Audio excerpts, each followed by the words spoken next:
ஓம் நம சிவாய. ஓம் நம சிவாய. மகா சிவராத்திரி என்பது ஈசனின் திருவடி நிழலில் இடம் கிடைக்க எளிய வழியாகும்.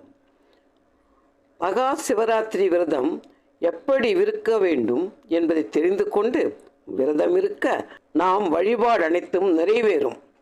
சிவராத்திரி விரதம் எப்படி இருப்பது, அதன் சூஷ்மம் என்ன, விரதத்தின் போது செய்ய வேண்டியதும் செய்யக்கூடாததும் என்ன என்பதை நாம் விரிவாக பார்க்கலாம்.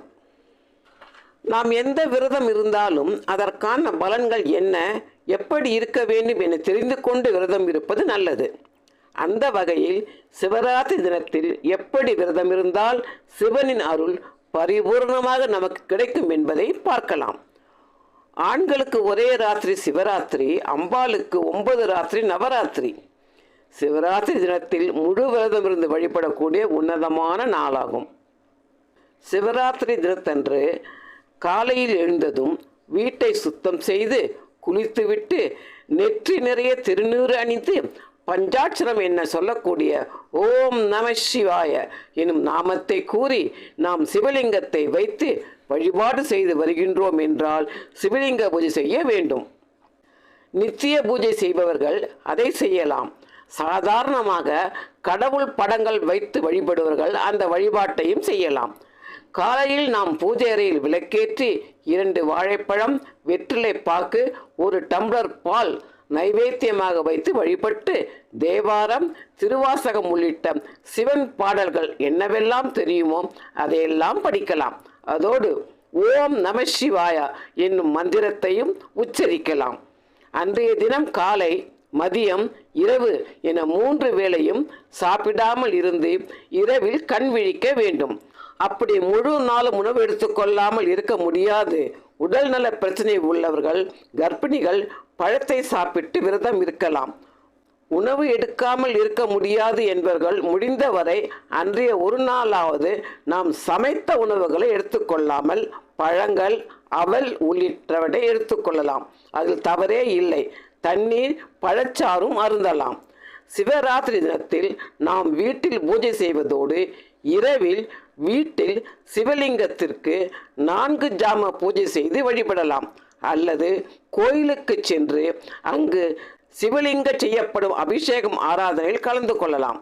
மகா சிவராத்திரி தினத்தில் குறைந்தபட்சம் 1 வில்வ இலையாவது சிவனுக்கு நாம் அர்ச்சித்து வழிபடுவது நல்லது.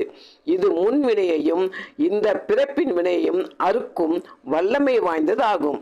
சிவனின் துதியும் சிவ ஆராதனையும் அனைத்து நன்மைகளையும் தரக்கூடியது. சிவலிங்க பூஜை செய்வது எப்படி என்றால், சிவராத்திரி தினத்தில் இரவில் தான் மிகுந்த விசேஷம். மாலை நாம் நம் பூஜை அறையில் உள்ள சிவலிங்கத்திற்கு அபிஷேக ஆராதனை செய்து வழிபடலாம். அப்படி இல்லாதவர்கள் அருகில் உள்ள சிவன் கோயிலுக்கு சென்று அங்கு நடக்கும் அபிஷேக ஆராதனையில் கலந்து கொள்ளலாம். அங்கு சிவனின் நாமத்தை சொல்லி வழிபடுவது மிகவும் அவசியமாகும். குறைந்தபட்சம் அன்று இரவு 1 மணி வரையாவது நாம் கண்விழித்து சிவனை வழிபட வேண்டியது மிகவும் அவசியமாகும். சிவராத்திரி அன்று அதிகாலை 4 மணிக்குத்தான் கால பூஜைகள் நிறைவு பெறும். அதன் பின்னர் அங்கு கொடுக்கப்படும் பிரசாதத்தை நாம் வாங்கிக் கொண்டு நாம் நம் விரதத்தை நிறைவு செய்யலாம். இப்படி செய்ய சிவனின் அருள் பரிபூர்ணமாக கிடைக்கும்.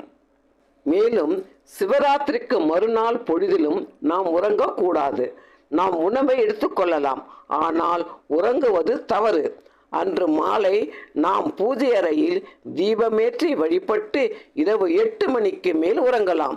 சிவராத்திரி தினத்தில் கோயிலுக்கு செல்லாமல் வீட்டிலேயே கண் விழித்திருந்து திரைப்படம் பார்த்தல், விளையாடுவதாக இருந்தால் நாம் சிவராத்திரி விரதம் இருப்பதற்கு பதிலாக சும்மாவாகவே இருந்து விடலாம்.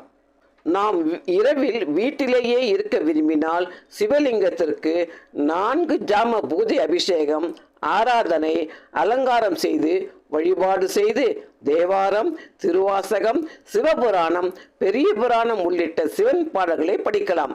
எதுவுமே தெரியாது என்றால் நாம் ஓம் நம சிவாய, சிவாய நமக என்ற சிவ மந்திரத்தையாவது சொல்லிக்கொண்டே இருக்கலாம்.